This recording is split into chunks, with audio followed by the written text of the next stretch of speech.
नवी मुंबई महानगरपालिका निवडणुकीत शिवसेनेचे युवा नेते सागर घोडके यांनी आपली पत्नी अश्विनी घोडके यांना घणसोली प्रभाग क्रमांक 9 मधून अपक्ष उमेदवार म्हणून नगरसेविका पदासाठी उतरवले आहे। माथाडी कामगाराची सून असणाऱ्या अश्विनी घोडके यांना समाजसेवेचा वारसा अगोदर माहेरी आणि नंतर सासरी सुद्धा पती सागर घोडके यांच्या माध्यमातून प्राप्त झाला।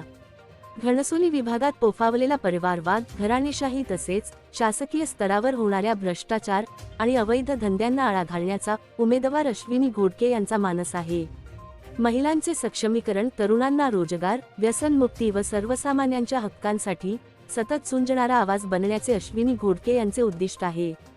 तर पती सागर घोडके यांच्या गेल्या 10 वर्षांच्या सामाजिक चळवळीतील योगदानावर विश्वास ठेवून प्रभाग क्रमांक 9 मधील जनता जनार्दन अश्विनी घोडके यांच्या गळ्यात नगरसेविका पदाची विजयी माळ घालतील असा दृढ विश्वास अश्विनी सागर घोडके यांना मायबाप मतदारांवर आहे।